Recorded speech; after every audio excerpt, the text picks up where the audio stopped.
It's September 3rd, Ukraine Media Center continues its operation. My name is Svetlana Shaprenko, and now we will be talking about the consequences of the enemy strikes on our power grid, how long the rolling power shutdowns are going to persist, and we will talk about the recovery of the damaged facilities. Joining us in the studio is Oleksandr Kharchenko, director at the Energy Industry Research Center. Good afternoon. Good afternoon. Well, the first question is about the change of management of Ukrenergo. How do you evaluate this decision? How it will impact the Western support of the recovery of Ukrainian power grid? Well, it's quite surprising because the person is being sacked who was the only one manager of the Ukrainian company which built the protection facilities.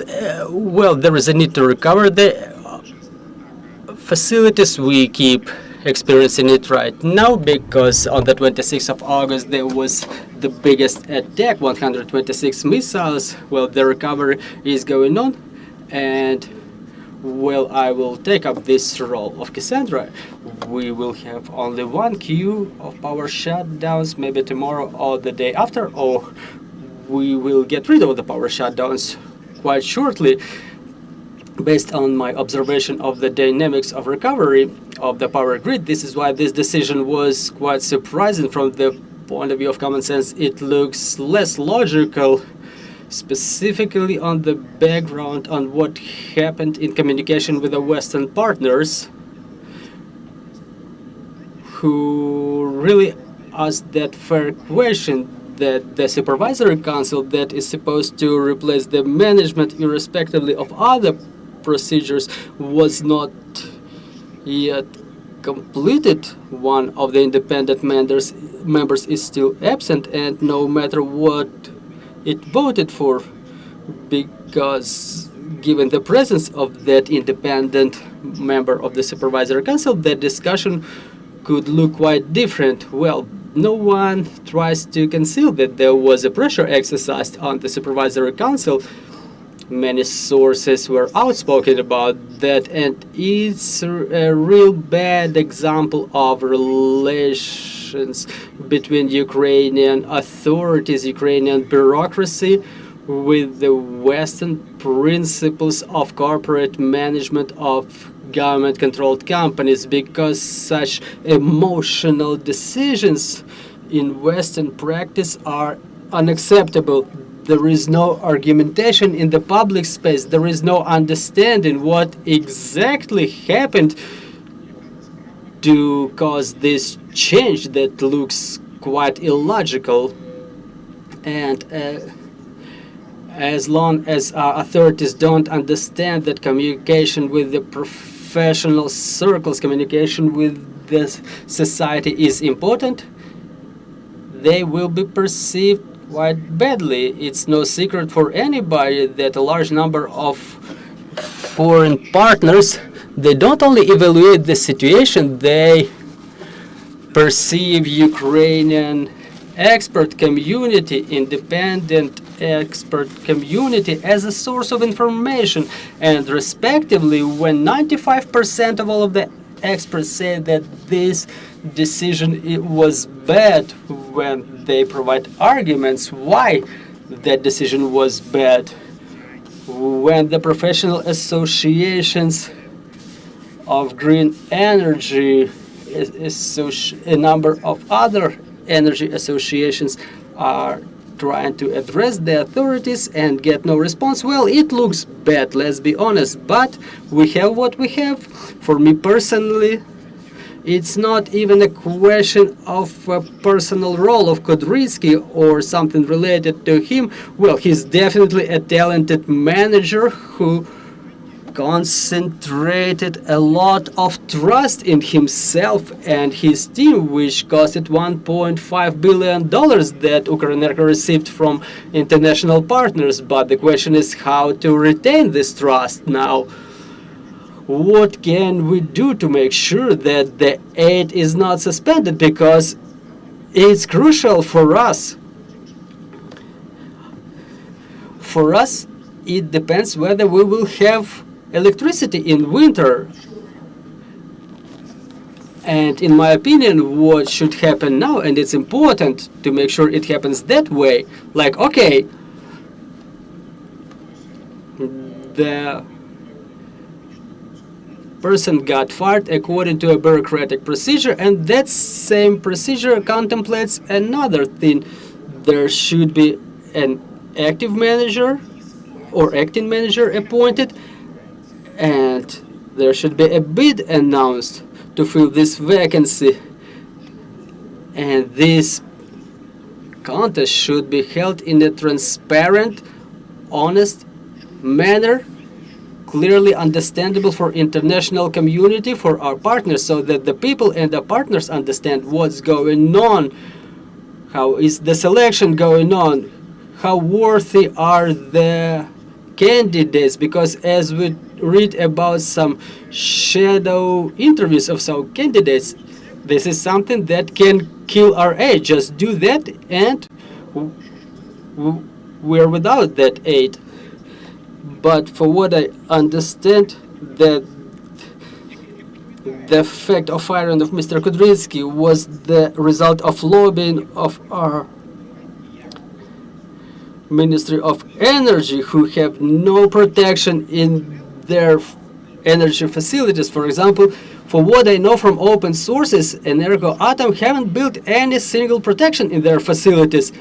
Other companies like Ukrenergo, they at least built something. There is information about the bids, there is information about something that was constructed already, but talking about Energoatom, there are no even rumors about that. We've lost half of the thermal generation. Half of it was lost because their open facilities had no protection, and that should be mentioned. Like, excuse me, but the ministry completely failed the fact of the war in the country. They have not still realized that we're waging a war.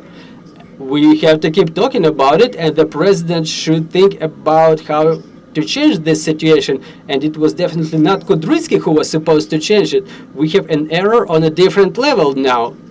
Well, you've already touched upon the topic that after the last massive serious strike on the Ukrainian power grid, the recovery is going on with a crazy pace. So what are the factors that allow us to return to more or less stable rolling power shutdown schedules, and that we have chances that we can get rid of the rolling power shutdown shortly? Well, look, there is a number of different activities impacting the pace of recovery. Well, first is the results of the attacks itself, and we may state that the construction that was done in the high voltage substations is not yet over. There's still a lot of work to be done. Objectively, there's a lot to be done there, but what was done already, the facilities that are 80% ready, they demonstrated full efficiency. They are not aimed at exercise 100% protection. They are aimed at protecting the key elements of equipment and to make sure that the most precious equipment remains undamaged and the rest can be replaced quickly. And this is exactly the role that they have played. They fulfilled their task. In the majority of the facilities, the heavy equipment, automatic transformers remained intact. I know that there were facilities where there were transformers that were, some of them were protected and some of them were not, and they were aiming those unprotected. Unfortunately, the Muscovites have pretty good intelligence. It's said to recognize it, but still we have to be real. We have to understand that this is the way it works now. So they have this intelligence and they were aiming unprotected transformers. And probably we have to expedite the pace of construction of defense.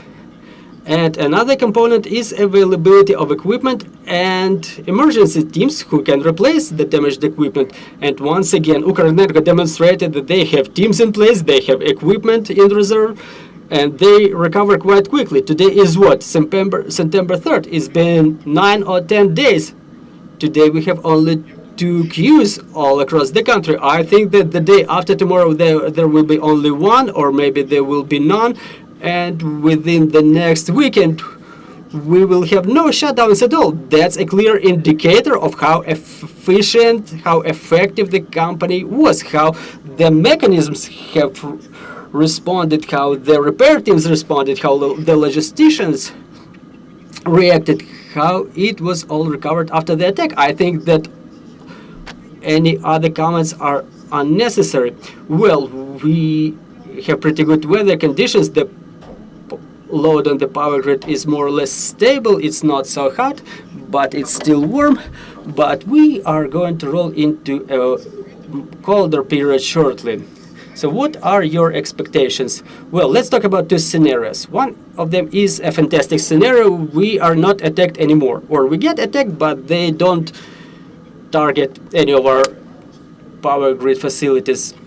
In this case, all the time until November, we will have no power shutdowns at all.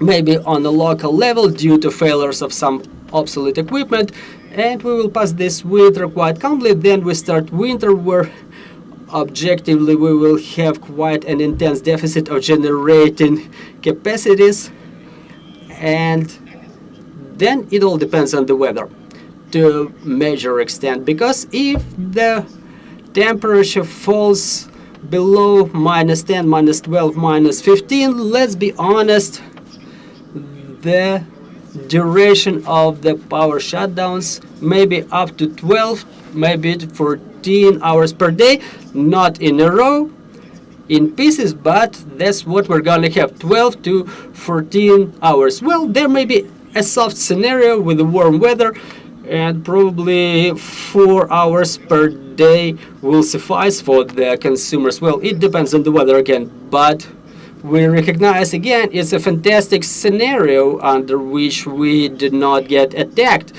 And unfortunately, otherwise, when we get attacked, it may be more sad. So it may be even worse than in the winter of 22-23. We have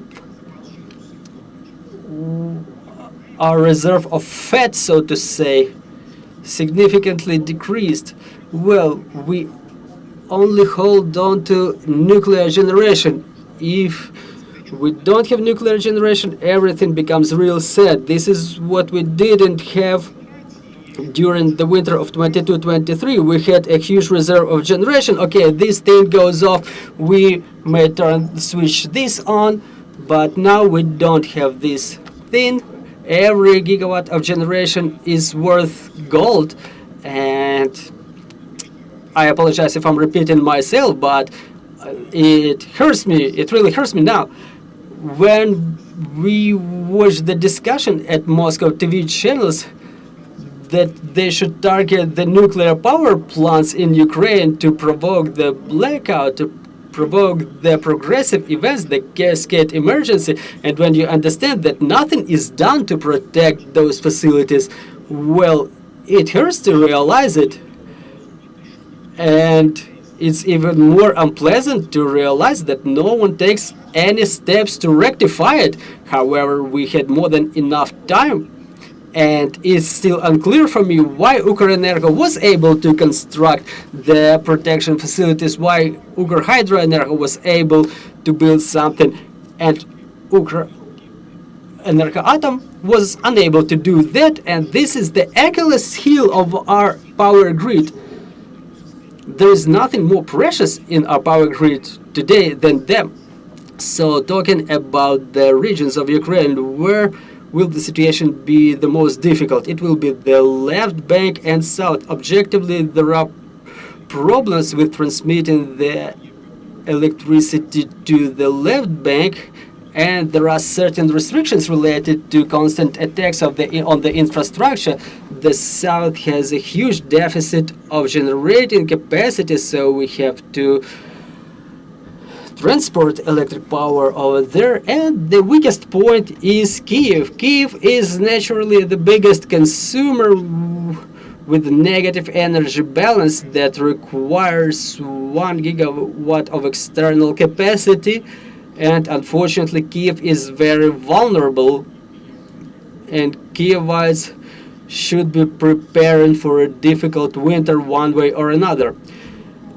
Can import support us? Can import save us? In this case, we were talking a lot with our partners about the expansion of import capacity and what are the amounts of import that we can count on. Well, technically, we can import 1.7 gigawatts plus 250 megawatts that we may ask on top of that as an emergency aid. Whether it's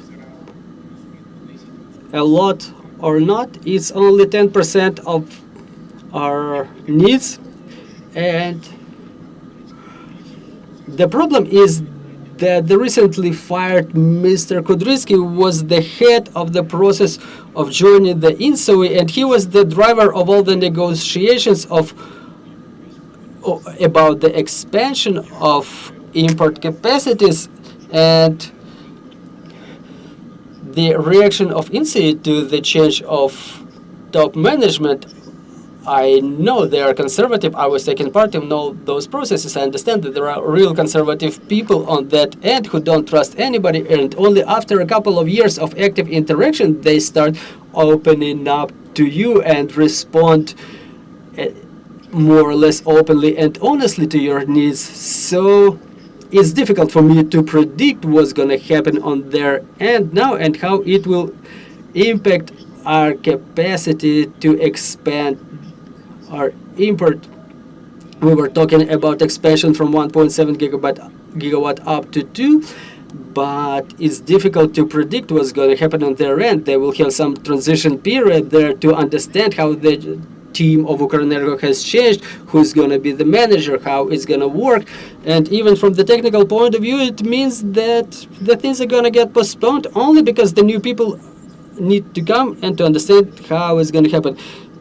In August, there was a short period when we were exporting electric power due to excessive generation. Under current conditions, are there any options that we can use to return to export? Well, basically, we have such options. If the weather is sunny, the sun generation is quite big, the consumption during the autumn period is not so high, and as we restore the high voltage networks, we will have a small options of export during the daytime, during sunny hours, but now the power grid is so depleted that I would not hold back that export.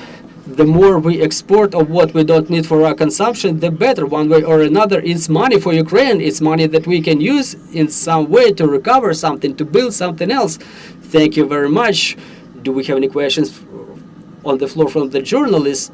In case we do not, thank you very much, Mr. Oleksandr. Thank you for having me. So let me remind you, we were talking about the situation in the power grid and the enemy strikes on the Ukrainian power grid. And Ukraine Media Center will continue in about 10 hours, and we will talk about the second book forum, Kyiv Book Fest. Stay tuned.